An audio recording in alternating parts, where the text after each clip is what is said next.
Eu vivi para ver o Brasil 247 citando Reinaldo Azevedo como fonte confiável. Só para frisar, é um dos blogs mais abertamente petistas, trazendo para suas trincheiras um dos maiores algozes do Lula e da Dilma no passado. A palavra-chave aqui é passado. Vamos falar sobre tempo. Salve galera, eu sou Maurício Ricardo. A gente tende a achar que cancelamento é uma coisa nova, uma invenção da internet. Não é. O que existe de novo na internet é que, como tudo fica registrado em notícia que você pode resgatar pelo Google, post antigo de rede social ou print, os canceladores de hoje não dão a ninguém o direito de mudar de ideia. É muito estranho mesmo para quem leu o Reinaldo Azevedo na primeira década desse milênio, vê a mudança de postura dele. Ele não chega a dizer Lula é meu candidato, mas publicou até tweet dando dica de campanha. Sugeriu que o Lula não debatesse para não se expor a apanhar de fascista, uma coisa assim. Você dá esse tipo de conselho para quem você quer que vença, obviamente. Vou repetir, ele não assumiu Lula é meu candidato, mas já se colocou abertamente contra Bolsonaro e Moro, e tem com o Ciro uma postura distanciada. Aqui é aquela hora que eu tenho que falar com a turma boa. O cenário continua polarizado, Lula-Bolsonaro, com Bolsonaro bem atrás nas pesquisas. O Ciro não está decolando, não chega a 2 dígitos.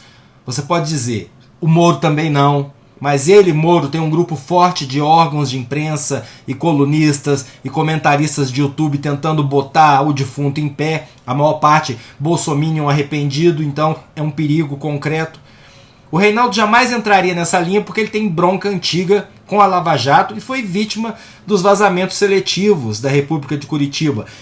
Eu não vou me alongar nessa questão que é complexa e que eu já comentei no passado, envolve tucanos, envolve sigilo de fonte, é bem complexo. Mas o importante é que o Reinaldo, por qualquer razão, apenas parece, tá vendo no Lula o caminho mais seguro para nos tirar desse atraso civilizatório que tem sido o governo Bolsonaro. E por causa disso, surpreendentemente, mesmo tendo sido o autor do termo petralha, está sendo descancelado pelo petismo.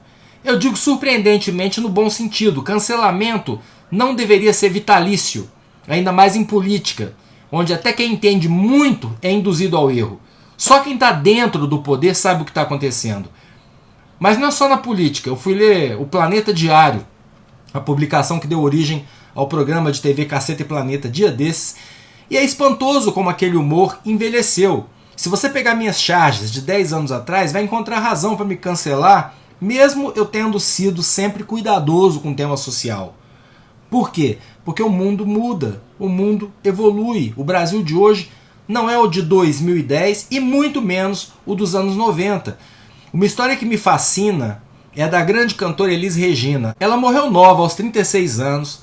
Na década de 70, segunda metade, final da década de 70, meados, fez vários trabalhos que podem ser considerados de resistência contra a ditadura. Ela gravou letra de protesto, cantou de graça em comício do Lula e do FHC juntos, quando eles ainda lutavam por uma grande frente pela redemocratização e contra os militares.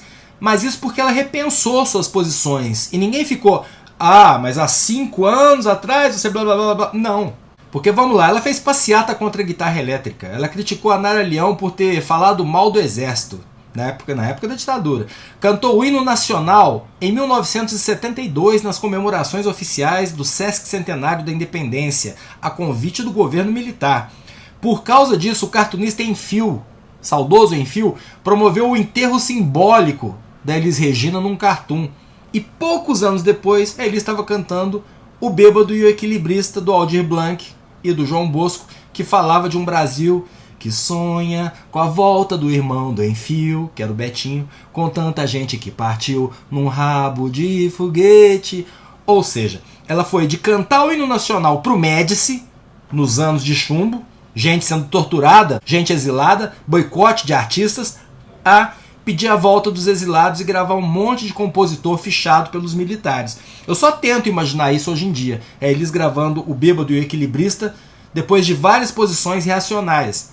Essa de ir para a linha de frente de uma passeata contra a guitarra elétrica é besta, porque ela era contra a ameaça à pureza da música brasileira. Em plena ditadura, tanta coisa para protestar e eles indo às ruas por causa disso. Detalhe, Gilberto Gil também saiu na passeata, que foi ser ministro do Lula mais tarde. O Caetano não, o Caetano ficou olhando pela janela e só dizendo, ai que vergonha, meu Deus, né? Eles indo às ruas contra o Roberto Carlos e o Iê, porque estava ameaçando a pureza da MPB.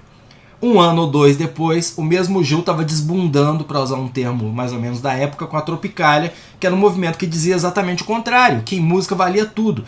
E antes do final dos anos 60, o Gil estava subindo no palco com o Caetano para puxar coro de é proibido proibir, sendo mega vaiados pelo público que ainda apoiava massivamente os militares. Gil e Caetano foram presos e exilados. E eu não vou dizer que não existiu cancelamento vitalício, porque houve. Eu posso citar pelo menos 2 casos que me ocorrem. O Wilson Simonal, que foi gigante nos anos 60, mas se envolveu lá com uns amigos ligados à repressão política, teria usado esses amigos para dar uma prensa, dar uma porrada, sei lá, no contador dele. O Simonal achava que estava sendo roubado, e aí a coisa escalou, espalharam que ele era espião da ditadura infiltrado na música popular, o que nunca chegou a ser provado, mas a carreira dele já era. A partir daí, boicotado pela imprensa, pela pressão dos outros artistas, gravadoras, e uma dupla chamada Dom e Ravel, que cantaram os principais hinos ufanistas da época, tipo Eu Te Amo, Meu Brasil, Eu Te Amo, e depois da ditadura sumiram. Mas enfim, eu me lembrei desses 2 casos, e tô falando de música aqui porque eu gosto e porque eu vi recentemente a série documental O Canto Livre de Nara Leão na Globoplay. Devorei também uma biografia dela escrita pelo Tom Cardoso. Valem muito a pena, tanto o livro quanto série. E vi um monte de paralelos com o que a gente está vivendo. Sobre o Wilson Simonal tem livro, documentário e até filme biográfico com atores e tudo. Eu sei que a maioria de vocês aqui sabe do que eu estou falando, mas nunca é demais dar a dica para quem não conhece. Mesmo porque conhecer o passado é o mínimo para não repeti-lo. Mas é isso, é sobre entender que muita gente aprende com o passado, muda, evolui, e que não há nada mais retrógrado, mais careta do que, para quem se diz progressista, querer prender as percepções das pessoas no momento histórico, ou prender as pessoas aos seus erros quando elas querem melhorar, quando elas estão verdadeiramente abertas para mudar. Na política, eu estou aprendendo a duras penas, a gente tem que trabalhar com aquela máxima, é o que tem para hoje. Eu estou aprendendo que a gente tem sempre que escolher entre o menos pior. Sempre. Eu estou aprendendo que não há nenhuma postura mais errada do que aquela de nenhum deles merece o meu voto. Porque quando a gente não escolhe, alguém escolhe pela gente. E o escolhido pode ser Jair Bolsonaro. Deus nos livre. Eu sou Maurício Ricardo, inscreva-se no meu canal, ative as notificações, deixe o seu like ou o seu dislike, seu comentário é muito importante. Torne-se membro se puder para me ajudar a produzir.